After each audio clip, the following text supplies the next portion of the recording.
10 जून 2020 को ये बंद हो गया था इजराइल खवाद हाउस कोविड-19 की वजह से, और इसको वापस अभी 20 महीने बाद इसको खोला गया है 14 मार्च को, और पूरी सुरक्षा में है ये। और अभी 2 पर्यटक यहाँ आए हुए हैं अभी, जो इजराइल के धर्मगुरु हैं। कोरोना महामारी के दौरान सरकार द्वारा बंद किए गए बैत खवाद हाउस को फिर से खोला। मार्च में पुरीम और अप्रैल में शाना तोवा के त्यौहार में शामिल होने हजारों पर्यटक पहुंचेंगे पुष्कर।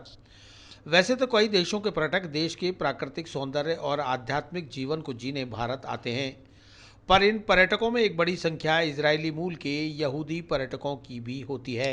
इन्हीं इजरायली पर्यटकों को यहूदी धर्म से जोड़े रखने के लिए भारतवर्ष में 16 बैत खवाद हाउस खोले गए हैं, जो यहूदी पर्यटकों के धर्मस्थल के रूप में उपयोग में लिए जाते हैं। हिंदू आस्थाओं के सबसे पुरातन तीर्थ पुष्कर में भी बीते 30 वर्षों से खवाद हाउस संचालित किया जा रहा है। खवाद हाउस के मैनेजर हनुमान प्रसाद बाकोलिया ने बताया कि 10 जून 2020 को कोरोना के चलते खवाद हाउस को बंद कर दिया गया था, जो भारत सरकार और इजरायली दूतावास की अनुमति के बाद 20 माह के अंतराल के बाद आज फिर खोल दिया गया। रात को ही 2 यहूदी धर्मगुरु पुष्कर पहुंच चुके हैं। आगामी दिनों में मार्च के महीने में पुरीम और अप्रैल के महीने में शाना तोवा के त्यौहार में शामिल होने हजारों पर्यटक पुष्कर आएंगे, जिनकी आवक पुष्कर होली फेस्टिवल के चलते शुरू हो चुकी है। देश भर में पुष्कर सहित 16 बैत खवाद हाउस हैं, जहां यहूदी धर्मगुरुओं द्वारा इनका संचालन किया जाता है। गौरतलब है कि पुष्कर गुरुद्वारे के पास स्थित भगवती गेस्ट हाउस में संचालित खवाद हाउस सन 2009 से ही आतंकवादी संगठनों के निशाने पर रहा है। पूर्व में पाकिस्तानी मूल के अमरीकी आतंकवादी डेविड कोलमन हेडली ने वर्ष 2009 में 2 दिन पुष्कर में रुककर इसकी रैकी की थी, जिसका खुलासा मुंबई हमले के बाद हुआ था। तब से ही जगत पिता ब्रह्मा मंदिर और इजरायली धर्मस्थल बैत खवाद की सुरक्षा बढ़ा दी गई थी। हाल ही में 2 मार्च 2021 को भारत की विशेष सुरक्षा टुकड़ी NSG की 12 टीमों ने यहां एंटी टेरर और hostess crisis drill lightning strike exercise को अंजाम दिया था, जिसमें लाइव एम्यूनेशन फायर और ग्रेनेड धमाकों से पूरा पुष्कर गूंज उठा था।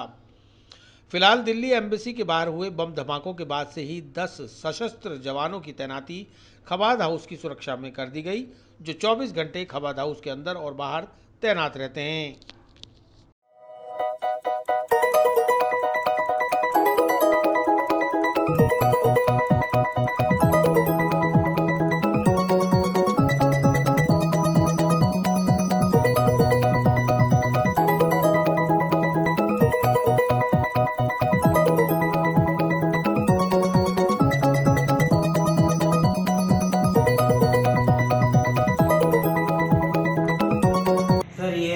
आज 14 मार्च 2022 को ये खुल गया है, और इसकी डबल गार्ड सिक्योरिटी पुलिस लगी हुई है यहाँ पर, और पुलिस चौक चौबंद है, सुरक्षा है यहाँ की।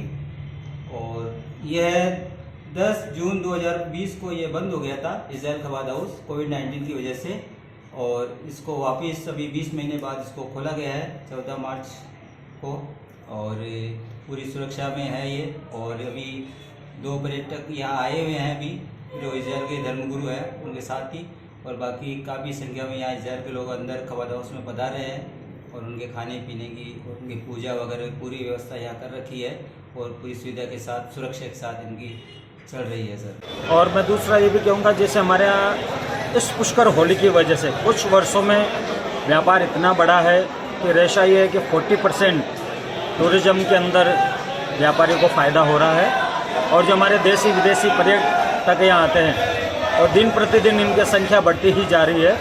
और जैसा कि आप देख रहे हैं, अभी गैर नृत्य हुआ, देसी विदेशी सभी डांडिया नृत्य यहाँ प्रधान महारा घाट पर खेल रहे हैं। हाँ, बिजनेस में बहुत बड़ा पड़ा कि जैसा भी कोरोना काल था तो 2 साल से यहाँ होली हुई नहीं, पूरे जगत के अंदर व्यापार वगैरह बंद था, हमारे यहाँ पुष्कर के अंदर नहीं बंद था, और सभी का ये मानना था कि अगर पुष्कर की होली होगी तो हमारे यहाँ व्यापार निश्चित बढ़ेगा।